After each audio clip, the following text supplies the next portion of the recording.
Hello, my name is Samantha Joseph, and I'm going to be doing the older adult or oral video presentation. So for this, I had chosen the middle adulthood when I did my interview with my interviewee. I had chosen the middle adulthood developmental stage, which is stage 7 in Erickson's theory, which is ages 40 to 60 years old. Stage 7 is the generativity versus stagnation. The generativity is where the adults are more invested in their work, community, and family. They look past their lives and look around them. Versus the stagnation, which is where they're more self absorbed and selfish. They're kind of beyond that, where they're taking care of their family and they're more looking at themselves and what they can do to be more successful in their lives. During middle adulthood comes with a lot of challenges, successes, and changes. And I really did notice that when doing my interview. Um, Obviously, this is the stage where you are developed in your life and is a stage right before late adulthood. Along with the middle adulthood, some important events during the middle adulthood that my interviewee experienced when I talked to her was obviously some positives: having grandchildren, buying a home, sending her kids to college, rediscovering who she was. And some of the negatives that we talked about was how she lost her parents and her husband. Obviously, those events were important as they're life altering. There were financial stress that came with that, loss of family dynamics, reversals. Like you grow up, mom taking care of you, then a parent is old age and your children are now taking care of you. And that's kind of where she is at now. So it's more like her children are taking care of her, or she's now taking care of her grandchildren as she was in middle adulthood phase as well. Um, these events my interviewee experienced related to the annotated bibliography that I wrote about.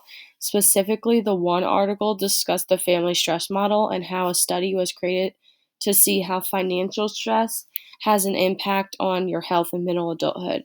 So when I did the interview with my interviewee, I did notice that the financial stress that she had really did impact her health in middle adulthood. She now is going through she went through mental health issues, she went through physical health issues, and all really it relates to financial stress and obviously some other aspects too. The other article that I discussed are how there's so many stressors during middle adulthood because of the financial and other obligations that occur during middle adulthood, which leads to the physical and mental health issues that I was talking about. Obviously, there was other obligations that she attended to, like her grandchildren, her kids going to college, and those things played a part in the mental and physical health issues that she experienced in middle adulthood and that she experienced now. So my interviewee spoke about issues she was working on. She said, and I quote, "When you get to that age of a middle adulthood, you think you'll have found freedom, but it doesn't happen that way." Once her kids grew up, it came down to grandchildren that she was babysitting, so she never really had that freedom to do things that she wanted to do. Hang out with friends, catch up. I mean, losing her husband, she wanted to be able to go out and meet people, and she has not and still does not really have the opportunity to do that. Um, During middle adulthood, my interview felt that she had no control over her life, that it revolved around and still continues to revolve around family and duties. She's not upset about that, but because obviously she's very family oriented, but it still has an effect on her, and she doesn't have that financial or any freedom for that matter. Um, she was in the same environment, her home and just her surrounding of where she's grown up for the past 40 years. So nothing really changed, not good nor bad. My interviewee actually said during her middle adulthood she felt young and happy despite the inability for her freedom. She takes selfies, she tries to be involved, go on walks, and she feels young. She did feel young, and she still does feel young. During middle adulthood, my interviewee stated that accomplishments were having good kids and having a home. She also said how she chose to stay at home and raise kids while feeling less for not working. This kind of plays into the annotated bibliography and the effects that getting married and having families at a young age have in your middle adulthood, both physically and mentally. So, I mean, she really has those effects mentally and physically because of getting married at a young age and having families. She didn't have the ability to work and get an education. I mean, it wasn't really obligated. It wasn't an obligation for her to do, but she still was not able to do those things. Some challenges during middle adulthood was becoming a widow and the financial strain and personal loss, all while raising kids at home. So it really came back to her inability to do other things because of her raising kids at home, which she had when she was younger. As far as the psychosocial crisis resolution, with the stagnation versus generativity, my interviewee has never experienced stagnation and was and continues to be one who puts others first. The only type of stagnation crisis I came to conclusion during my interview was that my interviewee said she did not try to rely on organizations or any other support during her middle adulthood.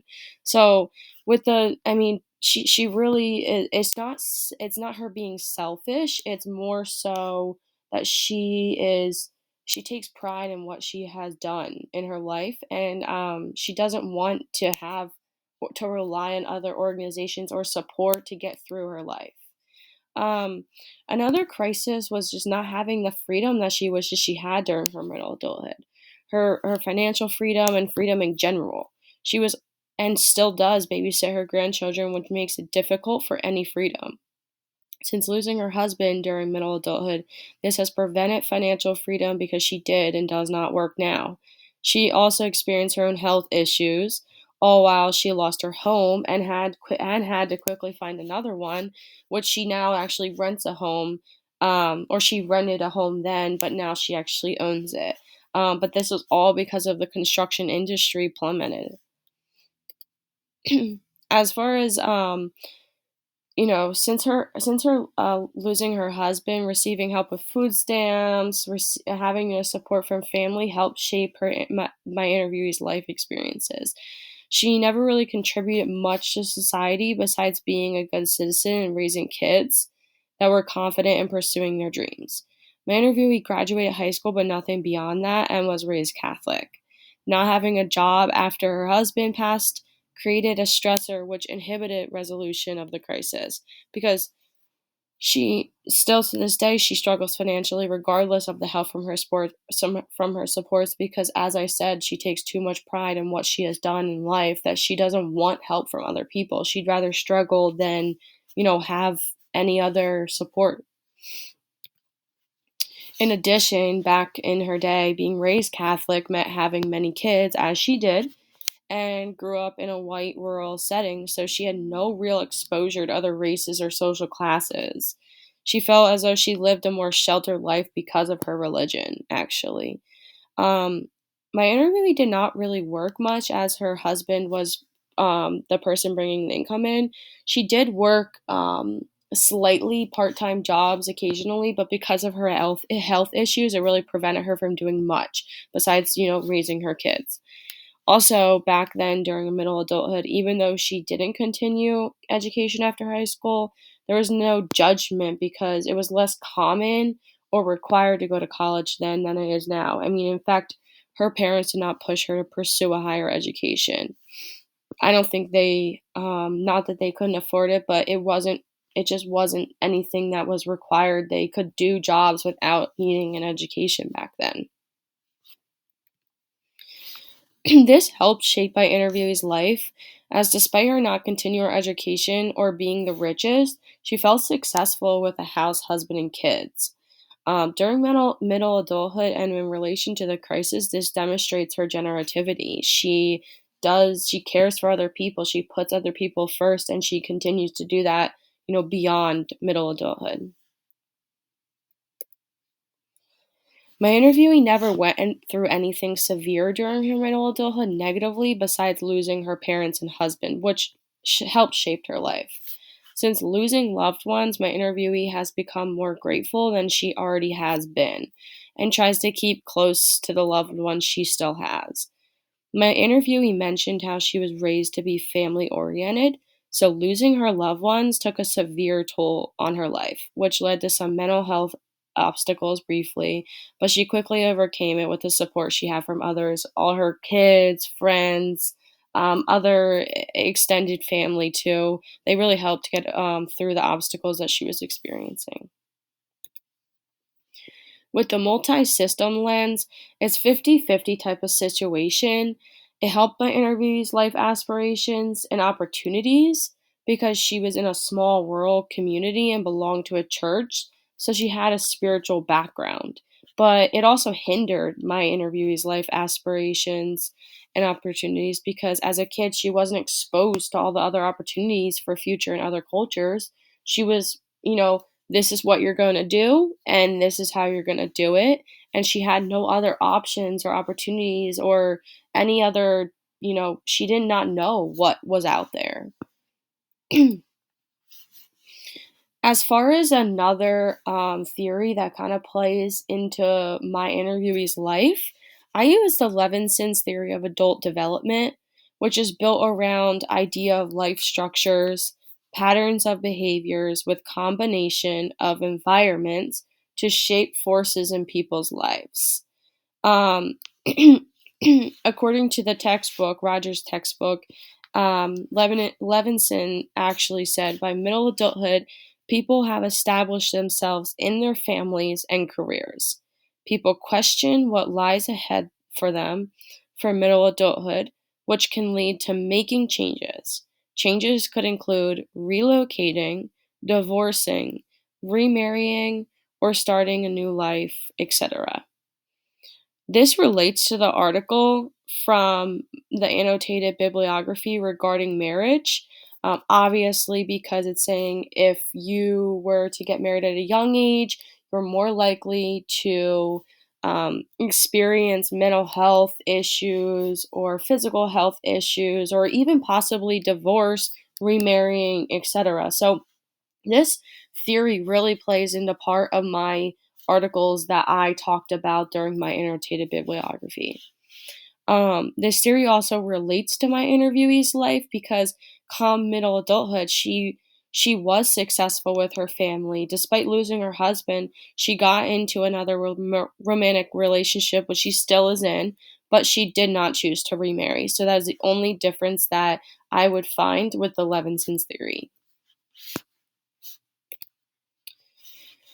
For the theory limitation, out of Erickson's theory and Levinson's theory, I think that Levinson's theory obviously shows a limitation because um, I would describe it when just discussing my interviewee's life is how by middle adulthood you should have established themselves. That is the theory that Levinson is trying to explain. But that is a limit because of the changes that occurred in middle adulthood, specifically my interviewee losing loved ones, that made it hard to feel established. Regardless if she felt successful when he was alive, having kids, it was hard to feel established when she was at a loss, of financial loss, a loss of having a loved one there, like her spouse. So that kind of is the one limit that I've came across with Levinson's theory. So these are my references. The first two are the annotated bibliography references that I just talked about. The one was the age of marriage, getting married at a young age, and the effects that it can have. The second one was the family stress model. These last three, the first one was just the effects of the obligations of relationships and how it affected the middle adulthood. So, my interviewee's obligations of getting married at a young age, having kids, how that affected her middle adulthood. And the last one was just the midlife health and well-being and what to kind of look for when you're going through middle adulthood. The last one is Rogers' textbook, which explains the theories, and it helped me do this interview. So, thank you for the presentation.